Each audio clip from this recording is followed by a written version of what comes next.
আসসালামু আলাইকুম গাইস, কি অবস্থা সবার? আশা করি সবাই ভালো আছেন। আলহামদুলিল্লাহ আমিও ভালো আছি। তো চলে যাচ্ছিলাম আজকে আমাদের সেই গ্রামের ফুচকার দোকানে, যেটা গত 3 দিন ধরে আমরা ট্রাই করছি, বৈশাখের দিন থেকে। তারপরেও খেতে পারিনি। তো আমি সানাপ জুমা আর সানাপের বাবা যাচ্ছিলাম আবারও, যে যদি আজকে পাই। পরপর আমরা 3 দিন যাওয়ার পরেও সেখানে ফুচকা পাইনি। হয় ফুচকা থাকে না, না হলে টক থাকে না, না হলে ফুচকার ডাল থাকে না। এরকম একটা অবস্থা হয়ে গিয়েছে। যেহেতু নতুন দোকান, তাই তারা যা এক্সপেক্ট করছে তার থেকে বেশি সেল হচ্ছে, যার জন্য তারা পরিমাণটা বুঝতে পারছে না যে দিনে কতটুকু বানালে তাদের ঠিক মতো ফিল আপ হবে। তো আশা করা যায় আজকে পাবো। তো আমরা সবাই চলে যাচ্ছি। আমাদের গ্রামের সিস্টেমটা হচ্ছে মেন রোড থেকে ভিতরের দিকে বসতবাড়ি, আর মেন রোডের আশেপাশে হচ্ছে আবাদি জমি। তো আমরা মেন রোডে যাচ্ছি আমাদের বাসা থেকে ভিতর দিয়ে। একদম মেন রোডে ফুচকার দোকানটা। যারা গোপালপুরের আশেপাশে আছেন আপনারা আসতে পারেন, কারণ বিকেলের নাস্তা এটা খুবই ভালো। আর সব থেকে বড় কথা হচ্ছে গোপালপুরে ফুচকার যে দাম প্লাস যে কোয়ান্টিটি, সেটার তুলনায় এখানে কিন্তু প্রাইসটা খুবই কম, আর কোয়ান্টিটিটা তারা ঠিক রেখেছে। আর এটা হচ্ছে আমাদের পোড়াবাড়ি গ্রামের প্রাইমারি স্কুল। এই স্কুলের টিচার আমার শাশুড়ি এবং আমার চাচা শ্বশুর। আর এই স্কুলেই কিন্তু সানাপের বাবা পড়াশোনা করেছে। তো আপনাদেরকে স্কুলটাও একটু দেখিয়ে নিলাম। এখানে এসে তো সানাপ অনেক সময় খেলাধুলা করে, ও দাদুর সাথে স্কুলেও চলে আসে। আর সানাপ এখনই খুব বাইরে বেরোতে ভালো লাগে ওর, ও কখনো ঘরে থাকতে চায় না।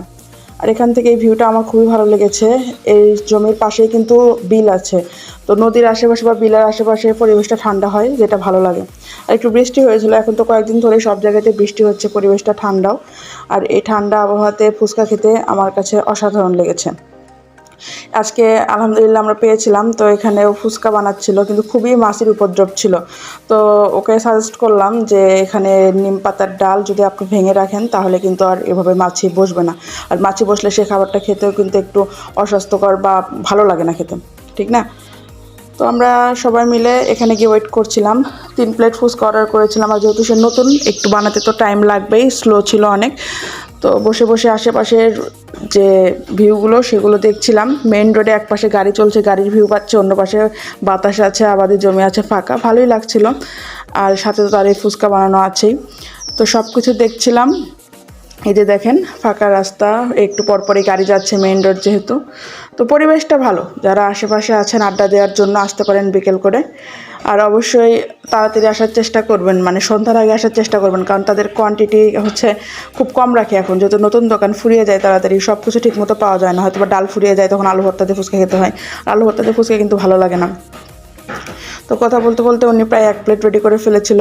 তো 1 প্লেট পাওয়ার সাথে আমরা আগে খেয়ে টেস্ট করলাম যে নতুন দোকান, আগের দেখি টেস্টটা কেমন। তো উনি ঢাকায় নাকি হচ্ছে এগুলো বানাতো। তো সেই হিসেবে আমার মনে হয়েছে